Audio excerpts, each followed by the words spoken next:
Hello बच्चों। तो आज हम लोग क्या पढ़ेंगे? आज हम लोग ईवीएस क्लास 1 का पढ़ेंगे। चैप्टर नंबर 2 है जो कि है फैमिली और नेबरहुड। फैमिली मतलब आपके जो फैमिली सदस्य हैं, जैसे आपका क्या नाम है, आप कौन है, आपकी एज क्या है। तो ये सब आप लोग आई थिंक ये एलकेजी यूकेजी का कन्वर्सेशन जो रहता है या फिर जीके वगैरह में पढ़े होंगे कि what is your name, what is your, how many members are there in your family, और how old are you, in which school do you study. तो ये सब आप लोग पढ़ चुके हैं, तो इसलिए हम लोग उसके नेक्स्ट टॉपिक में चलेंगे।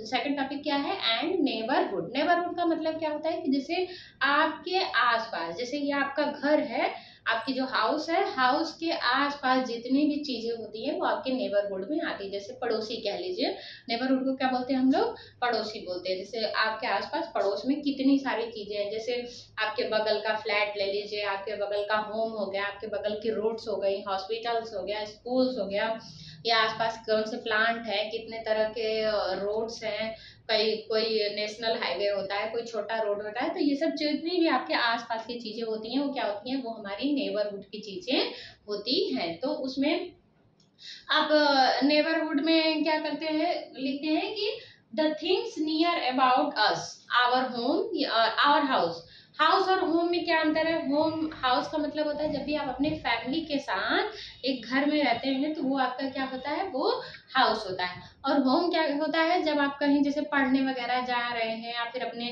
सिर्फ एक पेरेंट को लेके कहीं दूर रह रहे हैं, अपने घर से दूर बाहर पढ़ने के लिए रह रहे हैं, तो वो क्या होगा? जैसे हॉस्टल हो गया या फिर आपका वो पीजी वगैरह हो गया, या फिर आप कहीं अकेले रह रहे फ्लैट्स वगैरह में, तो वो क्या हो जाता है? वो होम हो जाता है। वो हाउस नहीं था। हाउस पूरी फैमिली को मिला के बनता है। तो आपके आसपास की जो भी थिंग्स है, जैसे आप होम ले लीजिए, कोई होम ले लीजिए, park, hospital, school, school, road, सारी चीजें जो आपके आसपास दिख रही हैं, ट्रीज वगैरह, सब कुछ क्या होता है? वो आपके नेबरहुड में होता है। नेबरहुड को हम लोग क्या करते हैं कि नेक्स्ट टॉपिक क्या है आपका? ये है caring of neighbourhood.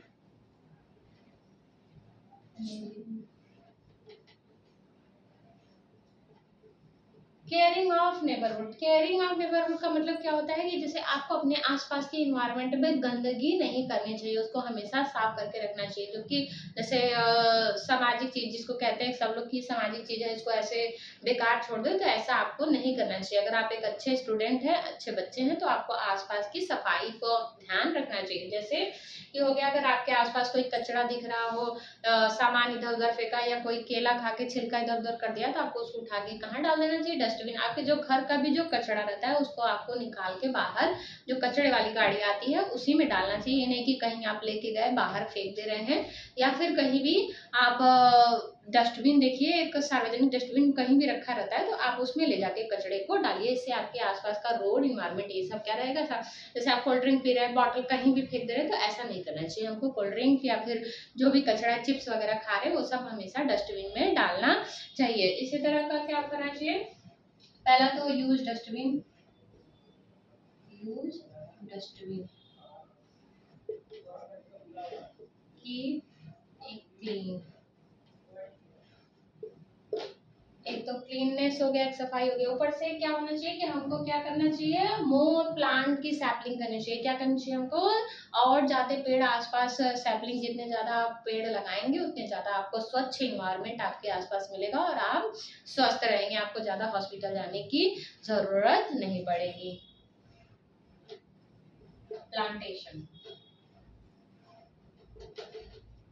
More plant. तो आपको क्या करना चाहिए? डस्टबिन में कचरे को फेंकना चाहिए, आसपास साफ सफाई रखनी चाहिए, आसपास भी गंदगी नहीं करनी चाहिए, और हमें ज्यादा से ज्यादा पेड़ को लगाना चाहिए। इस तरह से ये आपकी नेबरहुड की चीजें हो गई। और फैमिली और अबाउट योर सेल्फ जो टॉपिक है वो आप लोग एलकेजी यूकेजी में पढ़ चुके हैं, तो उसको मैं दोहरा नहीं रही हूँ, आप लोग उसको वहां से रिकॉल कर लीजिएगा। धन्यवाद।